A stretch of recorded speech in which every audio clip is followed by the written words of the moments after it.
Bonjour Manuel Bompard. Bonjour. Bonjour Paul. Bonjour à tous. Merci Manuel Bompard d'être avec nous sur France Info en ce lendemain de second tour de municipal. On va parler de vos quelques conquêtes. Après Saint-Denis, au premier tour, les Insoumis ont remporté Roubaix, 100 000 habitants notamment. C'est une victoire symbolique pour vous. Mais à Limoges, à Toulouse, à Clermont-Ferrand, à Strasbourg, à Brest, à Avignon, à Tulle, la plupart des alliances avec la France Insoumise ont échoué. Ce qui fait dire ceci à Pierre Jouvet, le secrétaire général du PS. Ce que ce soir je constate, c'est que la France Insoumise ne gagne rien. Et pire, c'est que la France Insoumise elle est toxique. fait perdre.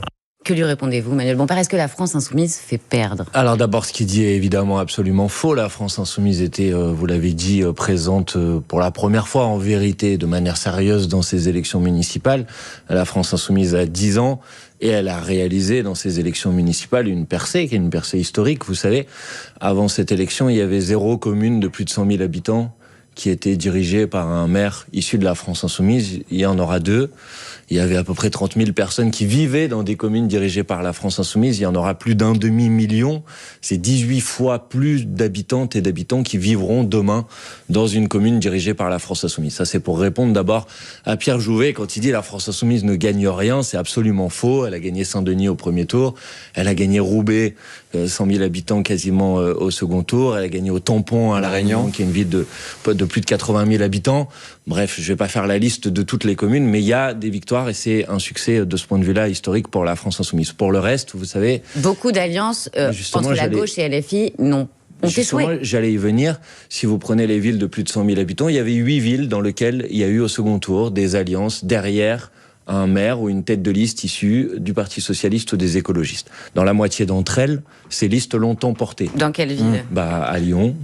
C'est grâce à l'alliance. C'était une fusion technique. Ah ben voilà, donc c'était bien un rassemblement au second tour avec la France Insoumise. C'est vrai, mais les Insoumis ne sont pas censés être dans l'exécutif lyonnais. Mais c'était une fusion technique, c'est-à-dire pas de changement de programme et pas une vraie alliance politique. Oui, mais ça ne change rien, puisque l'argument qu'utilise Pierre Jouvet, c'est un argument qui consiste à dire s'il y avait la France Insoumise sur une liste de rassemblement au second tour, ça a conduit à la défaite. C'est mathématiquement absolument faux. Il y a 8 communes de plus de 100 000 habitants dans lesquelles il y avait ces fusions. La moitié d'entre elles l'ont emporté. C'est le cas à Lyon, c'est le cas à Grenoble, c'est le cas à Tours, pour prendre ces exemples. C'est le cas à Nantes. Avant de plonger dans... Alors, Pierre Jouvet, la moindre des choses, ce serait de ne pas être ingrat et de commencer par remercier les électrices et les électeurs de la France Insoumise.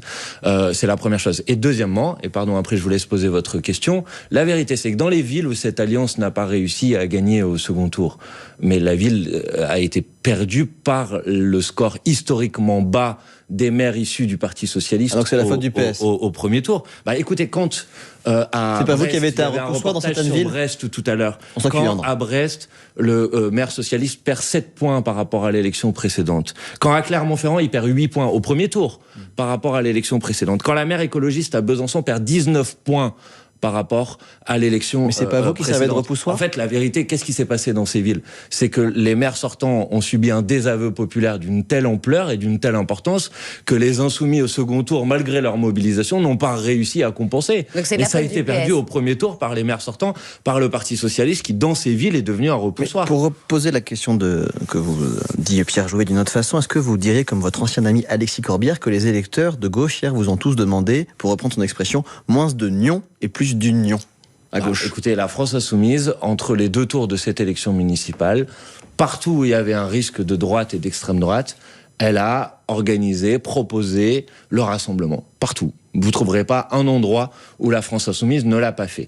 Et je veux bien qu'on interroge désormais la responsabilité de la France Insoumise dans les défaites du Parti Socialiste. Mais ce qui serait intéressant de regarder aussi, c'est que les endroits où les maires ou les candidats issus des partis socialistes ou des écologistes ont refusé le rassemblement et la fusion. Dans certains endroits, ils ont perdu. À Bordeaux, la perte de la ville écologiste, elle est due aussi au fait que le maire issu d'Europe Écologie Les Verts a refusé le rassemblement au second tour. Mais dans beaucoup d'endroits, ils ont gagné. Manuel Bompard. Paris-Marseille. À Paris, à Marseille, à Montpellier. À Marseille, vous êtes sympa de rappeler que si à Marseille, Benoît Payan a pu l'emporter face au Rassemblement National, parce que Sébastien Delogu s'est retiré, mais pas à Paris. Pas à Paris. Mais à Paris, c'est parce que Madame Dati a pris une raclée, excusez-moi de vous le dire, qui est une raclée historique. Madame Dati, elle fait moins de voix que les candidats de droite à toutes les élections municipales précédentes. Donc en fait, je ne sais pas qu'est-ce que vous voulez démontrer. Moi, ce que je vous dis, c'est que la France Insoumise, elle fait une percée historique et que les endroits où les maires issus du Parti Socialiste ou des écologistes ont été battus, ils le doivent à leurs résultats calamiteux au premier tour. Et on va y revenir à ces résultats, mais prenons un exemple d'échec de cette union des gauches avec les Insoumis. C'est Toulouse. Toulouse, 4e ville de France, où le sortant d'hiver droite Jean-Luc Moudenc est réélu avec 53,5% des voix environ face au PS et à LFI, alors que si on additionnait... Candidat tête de liste Insoumis à Toulouse. Exactement, les Insoumis étaient arrivés en tête au premier tour, alors que si on additionnait les scores PS et LFI, vous auriez dû gagner cette élection arithmétiquement. Et bien pour Jean-Luc Moudenc, c'est à cause de LFI, c'est à cause de cette tête de liste LFI. On l'écoute. Tout est à cause de LFI. On l'écoute dans un reportage sur France Info. Le mélenchonisme, c'est pas une famille politique de la gauche parmi d'autres. C'est une rupture avec la République. LFI, c'est un poison mortel. Il y a, je pense, eu un réflexe de protection démocratique à l'égard de cette formation politique. Et ce réflexe-là est venu de sensibilités extrêmement diverses. Ouais, dans un reportage d'Alain Gastal, il parle d'une protection démocratique contre LFI. Est-ce qu'il y a eu un front anti-LFI dans les urnes, Manuel Bompard ? Écoutez, madame, moi, vous savez, j'ai un peu d'historique politique. Monsieur Moudenc disait exactement la même chose à la dernière élection municipale à Toulouse, qui était en 2020, où la tête de liste de la liste de Rassemblement de gauche au second tour était écologiste à l'époque.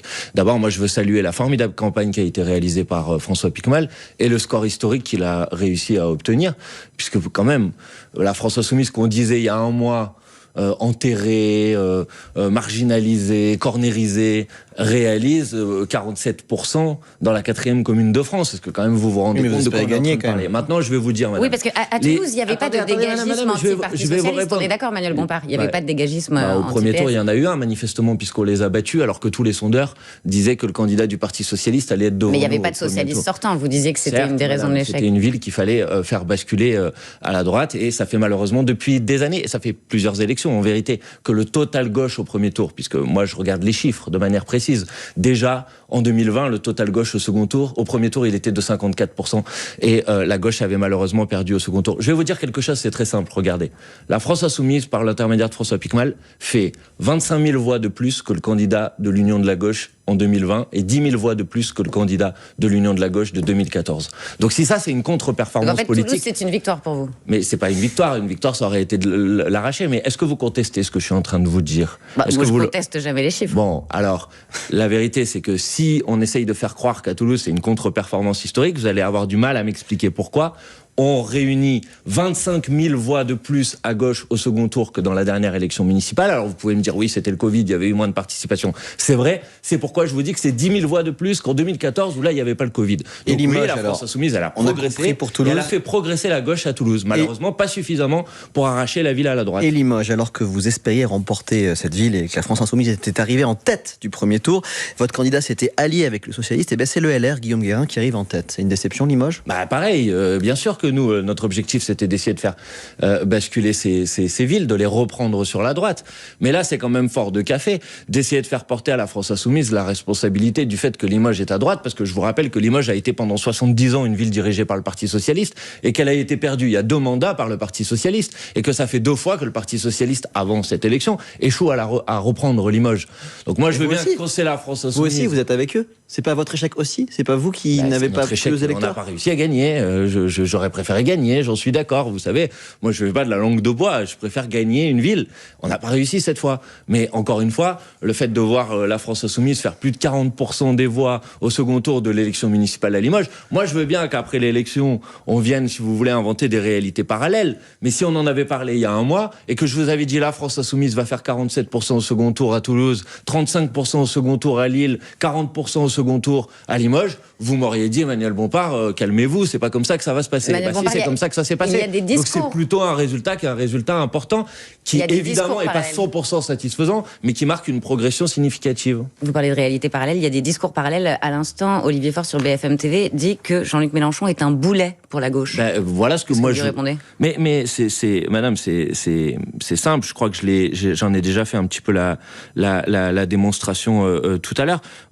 La vérité, c'est que ceux qui ont largement baissé au premier tour dans les villes dont on est en train de parler, c'est les listes dites d'Union, du PS, de LV, etc., qui ont perdu 8 à 9 points en moyenne dans les villes de plus de 100 000 habitants, là où les Insoumis ont gagné 8 points en moyenne au premier tour. Vous êtes tout seul. Donc, oui, bien sûr, quand nous étions tout seuls. Donc, pardon, mais le c'est l'union des LFI avec les écologistes qui a échoué. Et c'est la socialiste qui remporte la ville, Catherine Trautmann. Après, on prend une autre ville si vous voulez, mais là, moi, je vous donne des éléments qui sont incontestables. C'est un autre exemple de l'échec de cette union. Mais le repoussoir dans ces villes, le boulet dans ces villes, ceux qui ont fait perdre ces villes à la gauche, pardon, mais c'est les maires sortants du Parti Socialiste qui ont pris et c'est la maire sortante écologiste historique au premier tour. Mais à Strasbourg, c'était une maire sortante. Il n'y avait pas de PS sortant et c'est une PS qui est élue face à l'union des Verts et des Insoumis. Dans quelles conditions, madame, quand même? J'espère que ça vous a pas échappé. En s'alliant avec Horizon. Avec les macronistes. Et c'est quoi? De telle sorte que... Ça méritait un front antifasciste, une alliance avec Horizon? Je comprends pas. Non, je vous dis que si vous voulez présenter Strasbourg comme une victoire du Parti Socialiste et que dorénavant vous prétendez que les victoires du Parti Socialiste sont les endroits où le Parti Socialiste s'allie avec Horizon d'Édouard Philippe, excusez-moi, mais on va pas tout à fait avoir la même conception de ce que c'est une ville dirigée par la gauche. À Strasbourg, malheureusement, la ville ne sera plus dirigée par la gauche. Elle sera dirigée par une coalition du Parti Socialiste et d'Horizon. Donc Olivier Faure, il me semble d'ailleurs, n'était pas très très clair. On n'a toujours pas compris si Madame Trautmann avait été exclue ou pas du Parti Socialiste. Il vient de dire à l'instant sur BFM que non, elle était encore membre du Parti Socialiste. C'est quand même un peu curieux. Moi, en tout cas, je peux vous dire qu'à la France Insoumise, si qui que ce soit faisait une alliance avec Horizon, le parti d'Édouard Philippe, il serait exclu sur le champ de la France Insoumise. Si vous le voulez bien, on part à Poitiers sur ces images, ici Poitou.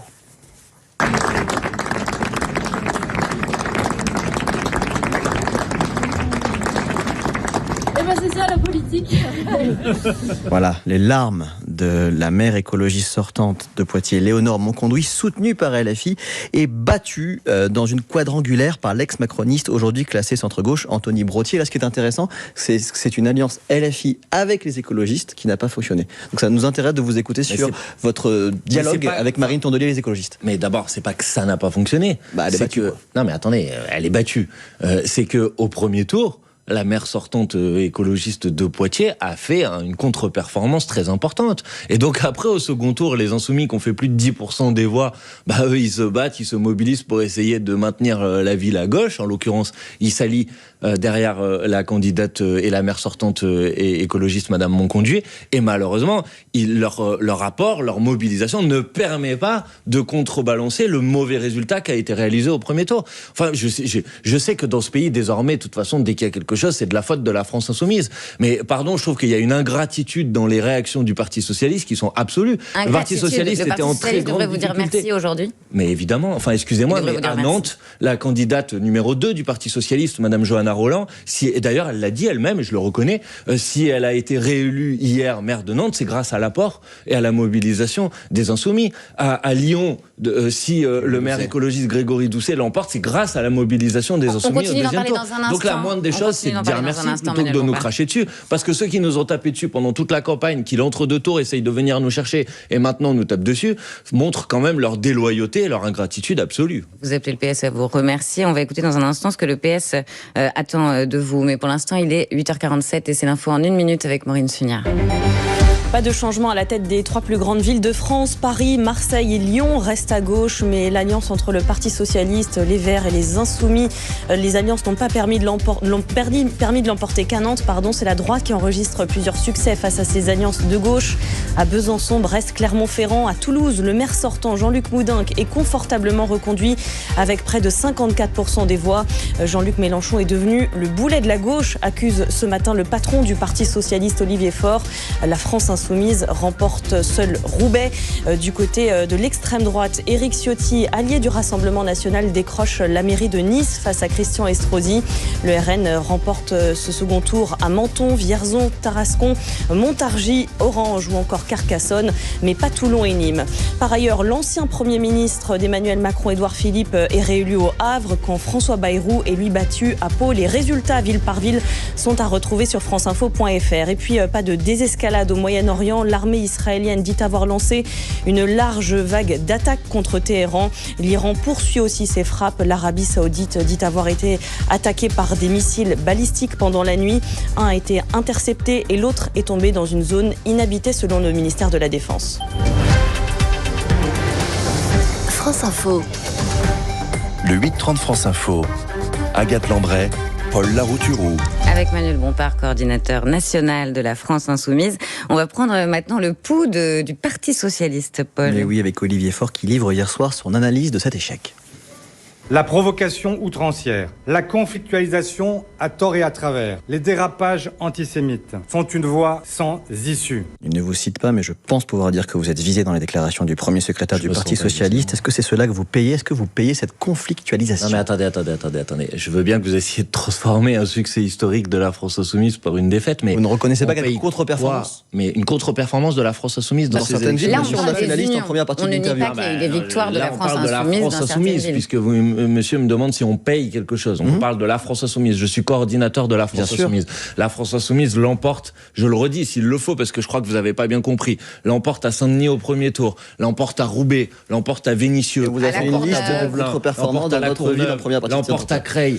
Excusez-moi, la France Insoumise a 10 ans. Le Rassemblement Olivier national... Faure dit que dans ces alliances, vous avez été un boulet. Le Rassemblement national, mais j'ai répondu sur les alliances. Le Rassemblement national a mis 25 ans à gagner une ville de plus de 100 000 habitants dans notre pays. La France Insoumise, en 10 ans, gagne 2 villes de plus de 100 000 habitants. Allez, plus de 100 000. Roubaix, c'est 99 000 et quelques. Donc vous on va avez les le même compter discours dans les que 100 000. Renaissance ce matin, mais Manuel j'ai pas les mêmes discours que Renaissance. Il se félicite aussi d'avoir gagné 2 villes de plus de 100 000 habitants. J'ai pas les mêmes discours que Renaissance. Alors que vous disiez que Renaissance était complètement transparent je conteste, je n'ai pas les mêmes discours. Enfin, Renaissance dirige le pays, madame, depuis 10 ans. Mais c'est un parti qui est jeune. Il dirige le pays depuis 10 ans, madame, vous en avez conscience, quand même. Donc, excusez-moi, je n'ai pas le même discours que les uns et les autres. Je donne et je rétablis la réalité des résultats des élections municipales face à une lecture que certains essayent d'imposer, qui est juste absolument loufoque et absolument farfelue. Vous avez quand même perdu les 2 seules villes que vous possédiez. Vous avez perdu les villes que vous possédiez, notamment Fâche-Tuméville. On en a perdu certaines, on en gagne d'autres. On gagne à Châteldon. Et on gagne à Châteldon dans le Puy-de-Dôme. Et on gagne avec nos alliés du PLR à Saint-Paul à La Réunion. Eh ben oui, dans une élection municipale, parfois vous gagnez des villes et d'autres vous en perdez. Mais vous pouvez pas nier une réalité. Je l'ai dit en introduction de cette interview, c'est que vous aurez quasi 20 fois plus d'habitants demain qui vivent dans une ville dirigée par la France Insoumise qu'avant ces élections municipales. Alors ça, si vous appelez ça une défaite, allez-y. Là, on parle des alliances avec notamment les socialistes. On parlait de la France Insoumise. Est-ce que les électeurs ne sont pas dupes ? Parce que ça fait depuis des mois que vous accusez les socialistes d'être des traîtres vendus au macronisme. Mais madame, je vous ai répondu, vous pouvez, là aussi... Voilà, mais vous pouvez continuer. Soudain, vous alliez avec eux, alors que vous disiez hier que c'était des traîtres alliés avec Emmanuel Macron. Madame, vous pouvez continuer à répéter partout quelque chose... Non, mais c'est pas une question, c'est une affirmation. Et dans cette affirmation, elle ne s'appuie pas sur une analyse des résultats. Donc pardonnez-moi, moi je vous ai répondu sur les alliances. Maintenant, il est évident, et c'est là où Olivier Faure fait preuve d'une responsabilité absolue, il est évident que quand pendant toute la campagne du premier tour, vous expliquez que les Insoumis, de manière absolument honteuse et absolument calomnieuse, sont infréquentables, qui sont dangereux, etc. Ce qu'a fait Olivier Faure pendant toute la campagne, jusqu'à sortir un communiqué historique du Parti Socialiste disant il n'y aura pas d'alliance avec la France Insoumise, et qu'au soir du premier tour, parce que vous avez fait des contre-performances historiques, vous faites des unions et des rassemblements avec la France Insoumise, et ben il est évident qu'il y a des électrices et des électeurs qui ne doivent pas s'y retrouver. Oui, c'est Jean-Luc Mélenchon qui a ironisé sur les noms à consonance juive. Attendez, madame, non, il n'a pas ironisé sur les noms à consonance juive. Et il faudrait bien que sur France Info, maintenant, vous arrêtiez en permanence de répéter des bêtises sur la France Insoumise. Ce serait bien, une bonne fois pour toutes, que vous arrêtiez de répéter des bêtises et les calomnies contre la France Insoumise. Il a reconnu qu'il avait écorché un nom, madame, pas qu'il avait ironisé sur des noms. Donc, s'il vous plaît, ce serait bien, une bonne fois pour toutes, que vous arrêtiez de répéter des mensonges en permanence, parce que malheureusement, je suis pas toujours là pour pouvoir vous corriger.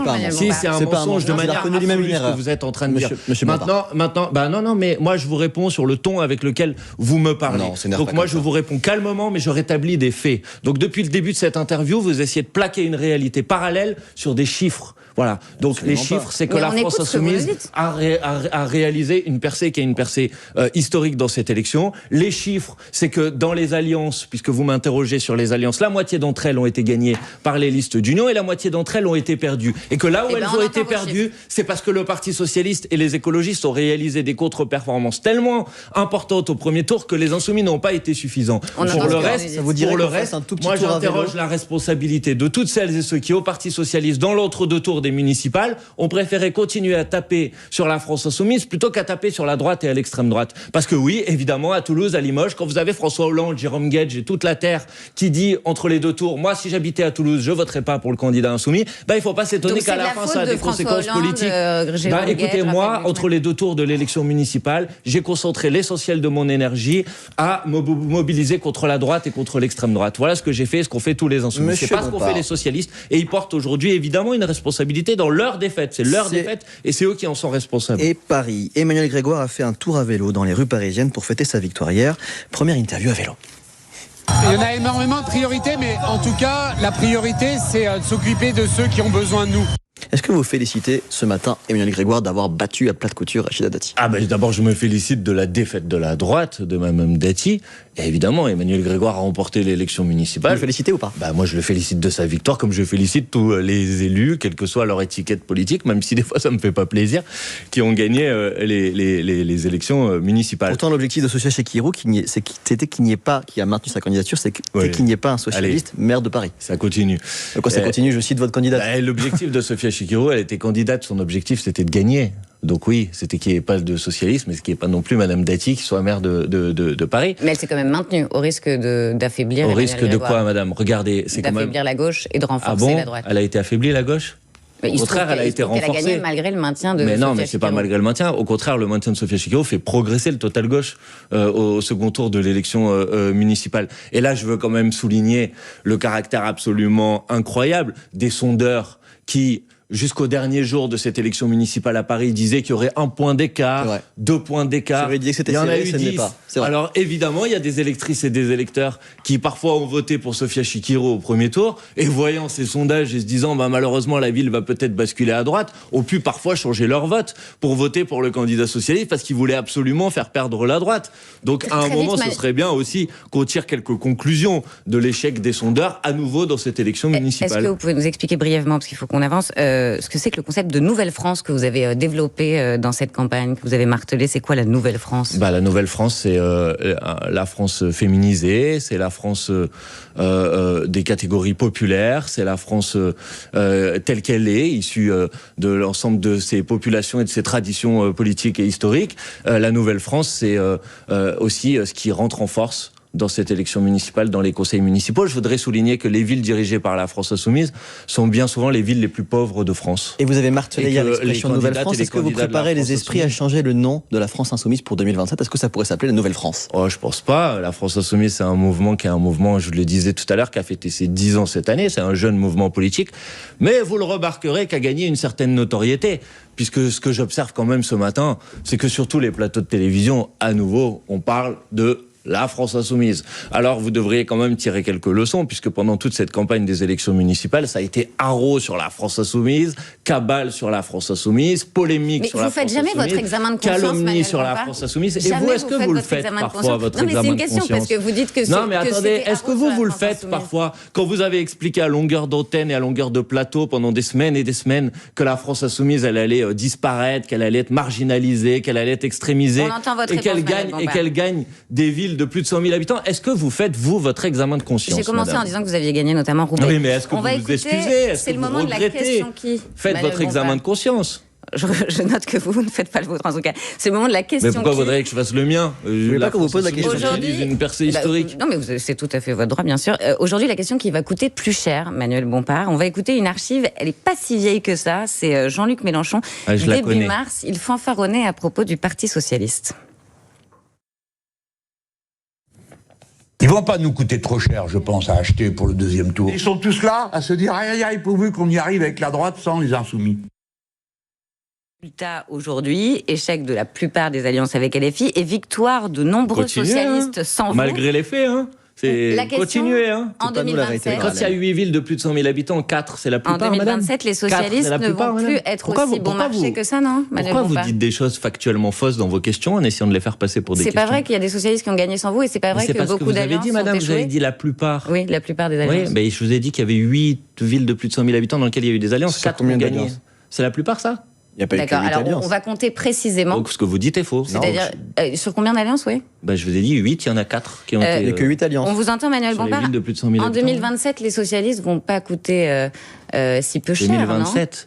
Mais en 2027, il n'y a pas d'alliance. En 2027, il n'y a pas de négociation de liste. Je comprends pas très bien votre question. C'est-à-dire que vous voulez les acheter. Est-ce que la gauche pourra se rassembler en 2027 dans ces conditions? Madame, j'achète pas les gens. J'essaye de convaincre les électrices et les électeurs. Et ce que je leur dis à l'issue de ces élections municipales, c'est qu'il y a une gauche traditionnelle qui est en décrue dans les résultats du premier tour, qui ont décru, y compris malheureusement en perdant un certain nombre de villes, et qui a au contraire une gauche de rupture dirigée par la France Insoumise qui est en progression. Et qui est en progression, si vous voulez bien le noter, de toutes les élections depuis la naissance de la France Insoumise. Et que cette progression, on va la poursuivre à l'élection présidentielle avec l'objectif de l'emporter.